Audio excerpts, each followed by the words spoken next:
दाढ़ी का एक बाल काला नहीं था। लेकिन आज 15 साल के बाद आप देख रहे हैं कि दाढ़ी की मेरे कितने बाल सफेद हो गए। इसका मतलब है दुनिया में कोई आदमी एक हालत पे रहने नहीं आया है। आज तंदुरुस्त है कल बीमार हो जाएगा, आज मालदार है कल गरीब हो जाएंगे, आज तंदुरुस्त है कल बीमार हो जाएंगे, आज इज्जत वाले हैं कल जलील हो जाएंगे। वो इज्जत भी कोई इज्जत है जो छीनने वाली हो, वो दौलत भी कोई दौलत है जो कल घटने वाली हो, वो सेहत भी कोई सेहत है जो कल बर्बाद होने वाली हो, वो जिंदगी भी कोई जिंदगी है जिसकी गर्दन पे मौत की तलवार लटक रही हो। इसलिए इस्लाम कहता है असल इज्जत वहां की जहां की इज्जत छीनी नहीं जाएगी, असल जवानी वहां की कि 80 साल का बुढ़ा भी मर जाए अगर ईमान है तकवा है तो वहां 30 साल का जवान बना के जन्नत में डाला जाएगा। वहां दाढ़ी के बाल नहीं रहेंगे, वहां पसीने की बदबू नहीं रहेगी, वहां पेशाब पाखाना की तकलीफ नहीं होगी कि साहब प्रधानमंत्री मीटिंग में है, मिनिस्टरों के पाखाना लगा तो बाथरूम चले गए, आप बाथरूम गए तो अपने हाथ से अपना साफ कर रहे हैं।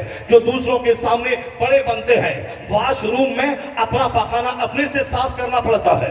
ये भी अल्लाह घमंड तोड़ने का ही के लिए एक जबरदस्त तरीका दे दिया है ताकि जब भी लगे कि ये भंगी है, ये दूसरों का पाखाना साफ करता है, तो उस वक्त अपने वॉशरूम में अपना पाखाना साफ करना बंदा याद कर ले कि कोई प्रधानमंत्री हो या अमेरिका का प्रेसिडेंट वह वॉशरूम में नौकर को लेकर नहीं जाता है, वो अपना गिनावना पाखाना खुद अपने हाथ से साफ करता है। ये इस बात की दलील है कि अल्लाह इस पाखाने की कमजोरी को लगा के बंदे को बताना चाहता है कि तू बड़ा नहीं है, कोई बड़ा नहीं है, ये कमजोरी है तुम्हारी। इसलिए दूसरों को हकीर मत समझना, दूसरों को जलील मत समझना, दूसरों को मेहतर मत समझना। अगर दूसरा मेहतर है तो मेहतर वाला काम तू ही तो कर रहा है। दूसरा दूसरों का पाखाना साफ करता है और तू अपना पाखाना साफ करता है। जब इस पॉइंट पे नजर रखेगा तेरा सारा गुरूर मिट जाएगा और तेरे अंदर खाकसारी पैदा हो जाएगी। तो अपनी पेशानी जमीन पे झुका के कहेगा इलाही मैं कमजोर हूं तू ताकतवर है, मैं मखलूक हूं तू खालिक है, मैं आजिज हूं तू मुख्तार है, मैं बीमार हूं तू शिफा देने वाला है, मैं कुछ नहीं हूं इलाही तू ही सब कुछ है। बंदे का घमंड तोड़ने के लिए अल्लाह ने दुनिया में बीमारी लगा दिया है, बंदे का गुरूर तोड़ने के लिए अल्लाह ने पेशाब पाखरे का सिस्टम लगा दिया है, बंदे का घमंड तोड़ने के लिए अल्लाह ने मौत का एक सिलसिला लगा दिया है। आप जवान हैं, बच्चा आपका मर गया, आप बादशाह हैं, आपका बेटा मर गया, आप बादशाह हैं, आपकी बीवी अचानक खूबसूरत 25 साल की जवान वो मर गई। ये कमजोरियां हैं, मगर जन्नत में न बीमारी है, न आजारी है, न पेशाब पाखाना है, न पसीने की बदबू है, न वहां आंधी है, न वहां तूफान है, न कोई चिढ़ने वाला है, न कोई चलने वाला है, न कोई हसद करने वाला है, न नेमत के छीनने का अंदेशा है। इसलिए असल आराम वहां का, असल इज्जत वहां की, असल जवानी वहां की। यही पैगाम मुस्तफा ने मस्जिद नबी के मेंबर से दिया, ला ऐशा इल्ला ऐशुल आखिरा। मस्जिद नबी की तामीर के वक्त में हुजूर ईंट उठाते, पत्थर उठाते थे, साहबा कहते सरकार मैं उठाने के लिए काफी हो, आप मत उठाए। हुजूर कहते थे मैं जानता हूं तू उठा लेगा मगर मैं तेरे साथ मिलकर उठाना चाहता हूं। यह हुजूर का अखलाक था जो अरब के लोगों को दीवाना और पागल बना दिया था। खुद न थे जो राह पे औरों के हाथी बन गए, क्या नजर थी जिसने मुर्दों को मसीहा कर दिया। यह हुजूर की मुस्कुराहट, यह हुजूर का अखलाक, यह सहाबा के साथ मिलकर रहना, उनके साथ मिलकर काम करना, उनके साथ मिलकर ईंट उठाना, ये इस अरब के बद्दुओं को तहजीब के आला मकाम पे फाइज कर दिया था। इसीलिए हुजूर कहते थे अल्लाहुम्मा ग़फिरिल अंसार वल मुहाजिरा ला ऐशा इल्ला ऐशुल आखिरा। पत्थर उठाते थे और कहते थे आराम नहीं है मगर आखिरत का आराम। ए अल्लाह अंसार को बख्श दे, ए अल्लाह मुहाजिर को बख्श दे। तो हुजूर हर वक्त अपने हुजरे आयशा में कहते थे आराम असल में आखिरत का। अपनी बेटी फातिमा के घर में जाके कहते थे बेटा आराम असल में आखिरत का। आपकी बेटी फातिमा ज़हरा आई थी, आका अलैहिस्सलाम बद्र और उहद के यतीमों को गुलाम तकसीम कर रहे थे। सैयदा फातिमा कुछ कह नहीं पाई, वापस घर आ गई। शाम के वक्त में सरकार दो जहां अपनी बेटी फातिमा ज़हरा के घर गए। ये सरकार की जिंदगी मेरे लिए नमूना है, बस सिर्फ तोशा कादरिया खाना है, लंगर गौसिया खाना है, छठी शरीफ का लंगर खाना है, पाखाना करना है, बाकी और कुछ नहीं सीखना है कि गौस से क्या मिल रहा है, ख्वाजा गरीब नवाज से क्या मिल रहा है, महमूदुल औलिया से क्या मिल रहा है, बुजुर्गों से क्या मिल रहा है, गौसे आजम की हिजरत से क्या मिल रहा है, 25 साल तक दरख्त के पत्तों के खाने से क्या सबक मिल रहा है, 40 साल तक ईशा के वजू से फजर पढ़ने से क्या पैगाम मिल रहा है। बस मुरीदों के घर जाना है, नाज़ो नैम का खाना खाना है, उसके नजराने लेना है, अपनी बेटी को जींस टी शर्ट पहनवा के अमेरिका में पढ़ाना है। जो अपनी बेटी को कनीज़े फातिमा ना बना सका वह दूसरों को क्या बना पाएगा, जो अपने बेटे को गुलामी मुस्तफा ना बना सका वो दूसरों को क्या बना पाएगा। इसलिए पीर का मतलब वो नहीं है कि जो मुरीदों का नजराना ले और अपनी बेटी के दाढ़ी मुंडवा के कॉलेज में भेजे, अपनी बेटी को जींस टी शर्ट पहनवा के स्कूल कॉलेज में भेजे,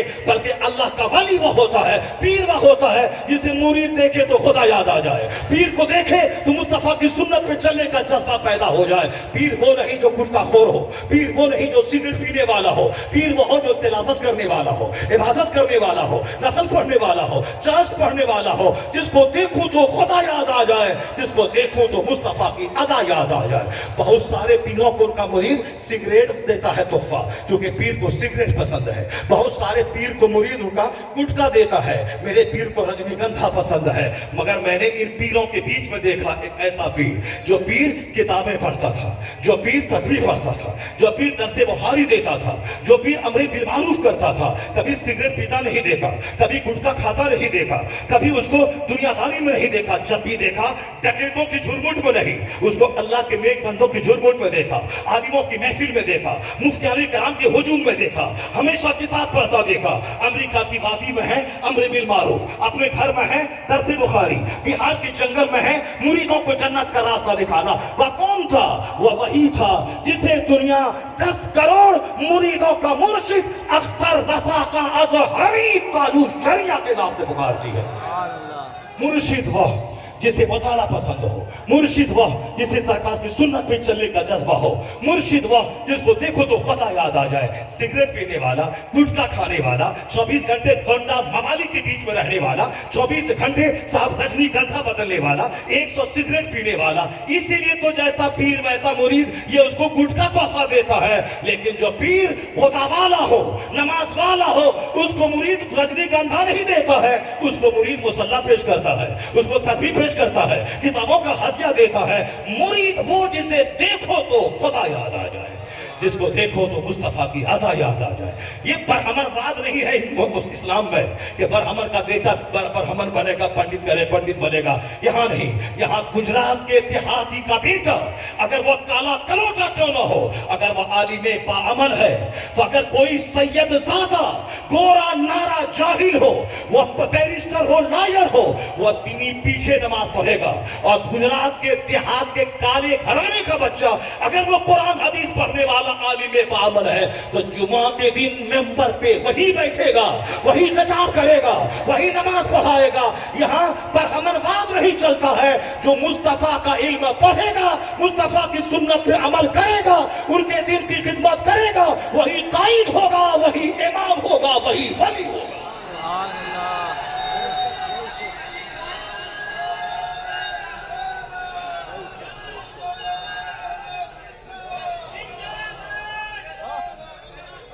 ला ऐश इल्ला ऐशुल आखिरह।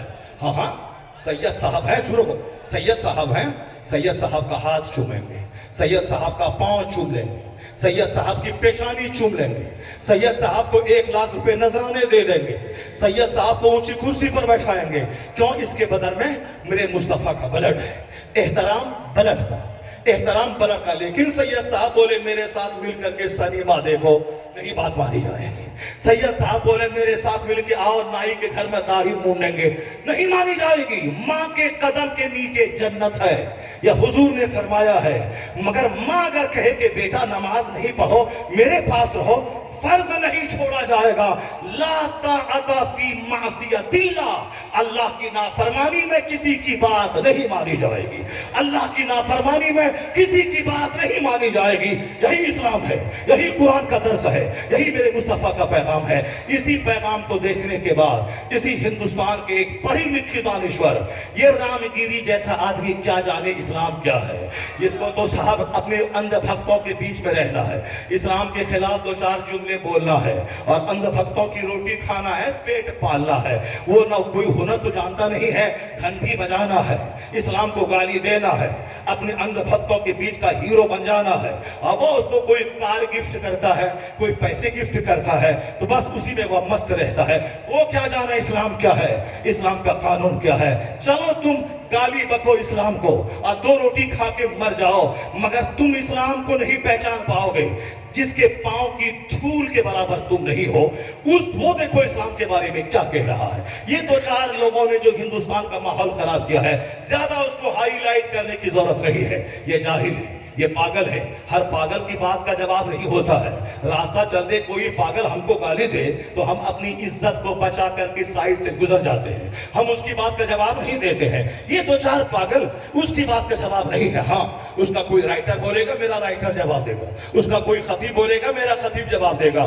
اس لیے ہم ان پاگلوں کو ہائی لائٹ کرنے کے پکش میں نہیں ہے کہ وہ پاگل گالی دے اور ہم تھانے کا گھیراؤ کر لیں، پولیس والے کو پتھر مار دیں. نہیں، وہ پولیس والا کیا کرا ہے، میرا گالی تو اس نے دیا ہے، پولیس والے کو میں نے پتھر کیوں مارا ہے. نہیں، ان پاگلوں کو ہائی لائٹ کرنے کی کوئی ضرورت نہیں ہے.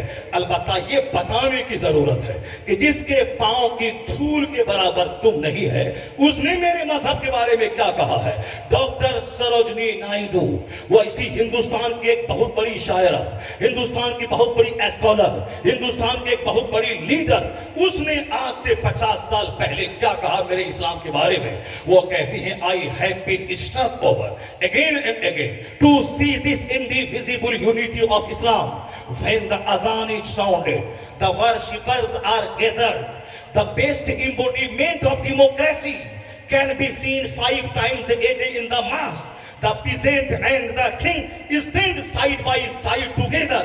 وہ کہتی ہیں میں حیرت میں پڑتی ہوں جب مسلمانوں کی مسجدوں میں 5 وقت نماز کا سسٹم دیکھتی ہوں. یہ کون جس کے پاؤں کی دھول کے برابر وہ رام گیری نہیں ہے، جس کے پاؤں کی دھول کے برابر وہ اتی نرسنگ آنند نہیں ہے، جس کے پاؤں کی دھول کے برابر تیواری نہیں ہے، جس کے پاؤں کی دھول کے برابر وہ نپور شرما نہیں ہے. یہ لوگ ہیں تھوڑی سستی شہرت حاصل کرنے والے لوگ جو اسلام نہیں پڑھے ہیں، بس سنی سنائی باتوں کو بولا اور اپنے لوگوں کے اندھ بھکتوں کے بیچ ہیرو بن گئے. سروجنی نائیڈو زبردست ہندوستان کے لیڈر، 50 سال پہلے کی وہ لیڈر، وہ کہتی ہے میں جب مسلمانوں کی مسجدوں میں نماز کا سسٹم دیکھتی ہوں، اذان ہوتی ہے، نمازی جمع ہوتے ہیں، دا پیسنٹ اینڈ دا کنگ، بادشاہ اور کسان، یہ دونوں ایک ساتھ مل کے جب مصلی پہ کھڑے ہوتے ہیں، امیر اور غریب، کالا اور گورا، دیہاتی اور شہری جب ایک ساتھ مل کے کھڑے ہوتے ہیں، جمہوریت کا شاندار نمونہ مسجدوں میں دیکھنے کو مل جاتا ہے. The best embodiment of democracy can be seen 5 times in the mosque. وہ آگے جا کے کہتی ہیں You find in London an Indian, an Algerian and a Turk. وہ کہتی ہیں کہ آپ لندن جا کے دیکھیں، ایک آدمی الجیریا سے گیا، ایک آدمی انڈیا سے گیا، ایک آدمی ترکی سے گیا. ترکی مادر وطن دوسرے کا، انڈیا مادر وطن دوسرے کا. صاحب جرمنی الجیریا دوسرے کا مادر وطن. زبان الگ، ملک الگ، کام الگ، لیکن سب آئے ہیں انگلینڈ، کوئی پڑھنے، کوئی بزنس کرنے، کوئی گھومنے.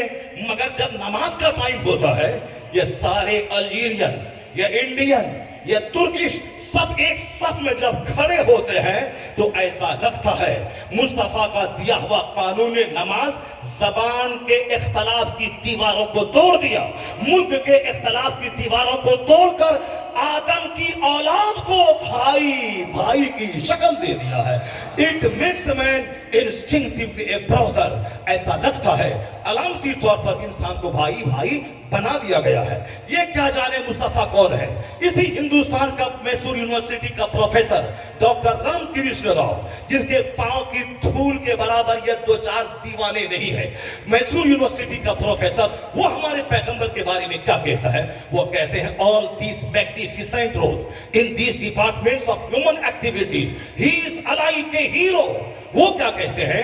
انسانی جیون کے ہر چھیتر میں جو مصطفیٰ نے یوگدان دیا ہے، جو گائیڈ لائنز دیا ہے، جو مارگ درشن دکھایا ہے کہ کیسے جینا ہے، کیسے مرنا ہے، کیسے حکومت کرنی ہے، کیسے غریبوں سے بیہیو کرنا ہے، کیسے غلاموں کے ساتھ حسن سلوک کرنا ہے، کیسے پڑھنا لکھانا ہے، کیسے سماج میں عدل قائم کرنا ہے، وہ کہتے ہیں تمام گائیڈ لائنز کو دیکھ کر یہ کہا جا سکتا ہے اس پرتھوی کا، زمین کا لاجواب انسان کوئی ہے تو محمد عربی کی ذات گرامی ہے۔